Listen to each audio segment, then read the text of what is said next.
नमस्कार दोस्तों, आज हम बात करेंगे कि गरीबी से बाहर निकलना है तो 4 रूल फॉलो करें। दोस्तों, एक किताब है जस्ट बुक बाइंग। बुक के ऑथर हैं जस्ट बुक बाइंग बुक के ऑथर हैं निक बैगी। उन्होंने बताया है कि गरीबी से बाहर कैसे निकलना। दोस्तों, निक बैगी बोलते हैं जब वो छोटे एज में थे तो उनके ग्रैंडफादर सरकारी जॉब करते थे।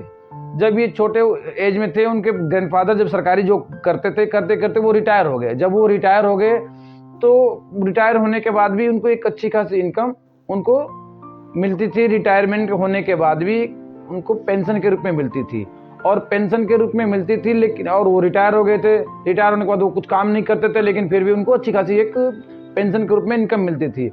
और उन्होंने पेंशन की इनकम को खर्चे के बाद बचत कर करके उन्होंने जो कुछ इकट्ठा कर रखा था, अब वो घर पे रहते थे। उनको एक घोड़े की सवारी का खेल का उनको एक लत लग गई। उन्होंने घोड़े की सवारी का खेलने लगे और गैम्बलिंग के आदी हो गए।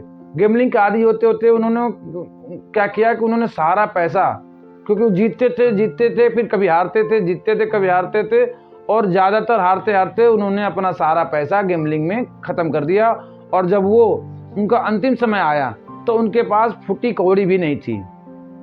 सारा का सारा पैसा वो अपने आंखों के सामने उन्होंने सारा ख़त्म कर दिया था और वो देख रहे थे और उनको एहसास हो गया था कि अगर आपको पैसे बचाने हैं तो आपको पैसे की जानकारी होनी ज़रूरी है। और ये सारी चीज़ देख रहे थे निक मैगी। देखते देखते इन्होंने देखा कि यार, ये मेरे सामने आंखों के सामने मेरे ग्रैंडफादर ने सारे पैसे को बर्बाद कर दिया, उन्होंने पैसे को अब बचा नहीं पाए। तो उन्होंने इस चीज़ पे बहुत जानकारी लेना शुरू किया। बहुत जानकारी लेने के लिए उन्होंने बुक पढ़ी, बुक से जानकारी ली, किताब, बहुत सारे वीडियो देखे, यूट्यूब पे जानकारी ली। उन्होंने बहुत जानकारी लेते लेते उन्होंने एक बुक, उन्होंने अपनी किताब लिखी जस्ट कीप बाइंग। ये अप्रैल 2022 में एक किताब लिखी उन्होंने जस्ट कीप बाइंग, और 2022 में इसको पब्लिश करके उन्होंने ये बताया कि अगर आपको फाइनेंस की नॉलेज होना बहुत ज़रूरी है। तो दोस्तों, उन्होंने क्या बताया अभी हम आपसे बताने जा रहा हूँ। क्या उन्होंने क्या बताया है कि कैसे हम गरीबी से बाहर निकल सकते हैं, गरीबी से बाहर निकलने का रूल क्या है। और अभी तक इस मेरे वीडियो को सब्सक्राइब नहीं किया है चैनल को, तो सब्सक्राइब जरूर कर दें और वीडियो को लाइक जरूर कर दीजिएगा दोस्तों। तो शुरू करते हैं। उन्होंने बताया है कि how much money should be save. उन्होंने बताया कि बहुत सारे लोग आपको बताते हैं सेविंग पे कि सेविंग करनी चाहिए। आप बहुत सारे किताब पढ़ते हैं कि सेविंग करनी चाहिए, हर जगह देखते हैं लोग समझाते रहते हैं कि सेविंग करनी चाहिए। कोई कितने परसेंट सेविंग करनी चाहिए, कोई बताता है कितने परसेंट सेविंग करनी चाहिए। लोग बताते हैं कि अपने इनकम की 5%, 10% या 20% सेव कर सकते हो।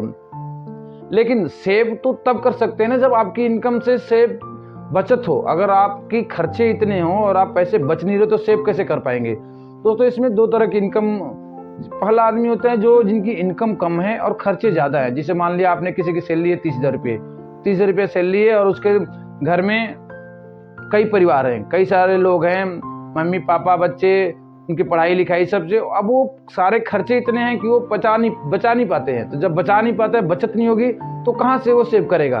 और बहुत सारे लोग ऐसे होते हैं जिनके इनकम तो ज़्यादा होती है और कम खर्चे होते हैं। जैसे उसकी 30,000 की इनकम है लेकिन खर्चे कम है, उनकी फैमिली कम है, तो वो बचा पाते हैं। तो दोस्तों, इसमें आपको बचाना जरूर चाहिए, लेकिन इसका सोल्यूशन क्या है। सोल्यूशन ये है, वो कहते हैं इसमें, वो बताते हैं कि सेव व्हाट यू कैन, यानी आपको जितना ही बचे उतना ही बचाना चाहिए। ये कोई जरूरी नहीं है कि आप 5% बचाए सैलरी का, 10% बचाए और 20% बचाएं। आपको लग रहा है कि इस महीने 500 रुपये बचता है, 500 रुपये बचाएं। किसी महीने नहीं बचता है, ना बचाएं।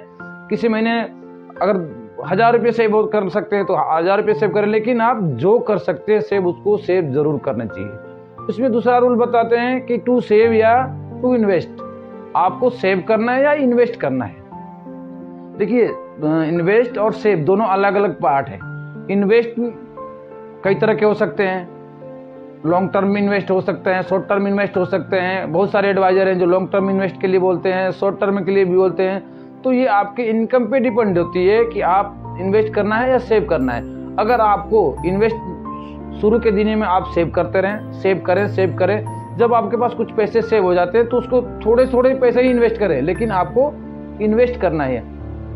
आपके पास अगर 1000 रुपये के इन्वेस्ट करें, 2000 रुपये है तो 2000 रुपये महीने का इन्वेस्ट करें, यानी आप 500 रुपये बच रहे, आपको इन्वेस्ट जरूर करना है। पहले तो आप सेव करना है, सेव करके अगर आपके पास सेविंग हो जाती है फिर उस पैसे को इन्वेस्ट करना है, और इन्वेस्ट जरूर करना है, क्योंकि आप इन्वेस्ट करेंगे और खासकर लॉन्ग टर्म में इन्वेस्ट करेंगे तो आपका जो आने वाला समय है वो अच्छा होगा। तो दोस्तों, अगर आप गरीबी से बाहर निकलना चाहते हैं तो पैसे को इन्वेस्ट जरूर करना चाहिए। अगला रूल बताते हैं कि boring money is not bad, यानी कर्जा, लोग कहते हैं कि कर्जा मत लो, कर्जा लेना बहुत बड़ी बुरी बात होती है या कर्जा आपको फंसा देता है, लेकिन कर्जा भी दो तरह का होता है। अगर आप कर्जा लेके किसी पर्सनल यूज में लगा देते हैं, कहीं कुछ शौक में लगा देते हैं, कहीं कुछ अपनी कहीं जर्नी इधर उधर घूमने फिरने में लगा देते हैं, बाइक में लगाते हैं, फ़ोन में लगा देते हैं, तो ये कर्जा सही नहीं है। लेकिन अगर आप कर्जा लेके कोई बिजनेस करते हैं, मान लिया आपके पास पैसे नहीं है और आपने लोन लिया और लोन लेके बिजनेस किया, आप बिजनेस कर रहे हैं, तो ये कर्जा भी गलत कर्जा नहीं है। आप इसको गलत नहीं बोल सकते, क्योंकि अगर आप लोन लेके बिजनेस करते हैं तो आपको आगे बढ़ने के लिए आप लोन ले रहे हैं तो लेने चाहिए, कोई गलत चीज़ नहीं है। लेकिन अगर आप लोन लेके फ़ोन खरीद रहे हैं, लोन लेके आप बाइक खरीद रहे हैं, लोन लेके आप कहीं घूमने जा रहे हैं, लोन लेके आप कुछ ऐसा चीज़ कर रहे हैं, ये नहीं करना चाहिए। तो निक बताते हैं कि कभी भी आप लोन लेके अपने पर्सनल शौक पे नहीं उड़ाना चाहिए। दूसरा रूल बताते हैं कि how can we spend money without any guilt. दोस्तों, खरीदारी जो हम करने जाते हैं, खरीदारी भी दो तरह से होती है। खरीदारी में दो तरह के लोग होते हैं, जो ज़्यादा खरीदारी करते समय सोचते नहीं हैं, और एक लोग वो होते हैं जो सोचते हैं लेकिन खरीदारी करते नहीं हैं। तो दोस्तों, इस खरीदारी में भी बहुत बड़ा वो है, खरीदारी में वो सोचते रहते हैं। खरीदारी करते टाइम आपको, अगर आपकी ज़रूरत है तो आप खरीदारी करें, ज़रूरत नहीं है तो आप खरीदारी ना करें, क्योंकि आपकी कम खरीदारी करना, जो ज़रूरत की चीज़ें खरीदारी करना, वो आपको फाइनेंशियली स्टेबल देता है। दोस्तों, बहुत सारे लोग होते हैं जो सामान लेने चले गए, उनके पास 1000 रुपये हुए और 1000 रुपये की सामान खरीदारी करते हैं, सामान वहाँ पे जाके अच्छा लगा और खरीदारी तो करके लेके आ गए, लेकिन आने के बाद घर में उनको गिल्टी होती है कि यार मेरा तो 100 रुपये 1000 रुपये था और 1000 रुपये हमने उसको खर्चा कर दिया और हमारे पास कुछ नहीं है। तो दोस्तों, आप खरीदारी का भी एक रूल है। खरीदारी का रूल क्या है कि इसमें खरीदारी करना है, अगर आपको खरीदारी जितनी करना है तो इंटू 2 का होना चाहिए। अगर आपके पास पैसा इंटू 2 है तो आप खरीदारी करें। जिससे आपने खरीदारी करने गए, आपको 1000 रुपये का सामान खरीदारी करना, अगर आपके पास 1000 की जगह पे 2000 रुपये हैं तो आप 1000 रुपये का सामान लें, क्योंकि जब आप 1000 रुपये का सामान लेके आते हैं तो आपको अगर लगता है कि यार हमने 1000 रुपये तो अपने खर्चा कर दिया, लेकिन एक तरफ आपको ये भी लगता है कि मेरे पास 1000 रुपये अभी हैं जो मैं सेव कर सकता हूँ, तो खरीदारी करने का भी आपको ये रूल अपनाना चाहिए। ऐसा नहीं होना चाहिए कि आप सोचो ही मत, जाके खरीदारी कर लो, या बहुत सारे लोग होते हैं जो उनकी सोचते रहते हैं और खरीदारी करते नहीं हैं। तो ऐसा नहीं होना चाहिए। अगर आपको कोई चीज़ खरीदारी करनी है तो अगर आपके पास उसके डबल का इनकम, डबल का पैसे हैं आपके पास में, तो आप खरीदारी करें, क्योंकि अगर आप खरीदारी करेंगे, आपके पास पैसे रहेंगे, तो आपको कोई गिल्टी फील नहीं होगी और आप खरीदारी कर सकते हैं। तो दोस्तों, ये रही जस्ट की बाइंग बुक की सारांश। इस जो हमने इसमें से पढ़ा है वो निक मैगी बताते हैं। तो लॉन्ग आपने गरीबी से बाहर निकलना है तो ये 4 चीज़ें होती है जो आपको फॉलो करना है। कभी भी आपने अपने पैसे को सेव करना है, हमेशा आपको अपने पैसे को जितना हो सके उतना सेव करें, सेव करके इन्वेस्ट करें।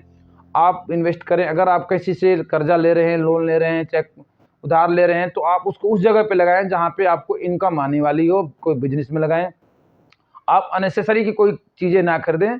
और आपको ये कैसा लगा आप कमेंट बॉक्स में जरूर कमेंट कीजिएगा, और मेरे इस वीडियो को लाइक, चैनल को सब्सक्राइब जरूर कीजिएगा। तब तक के लिए धन्यवाद।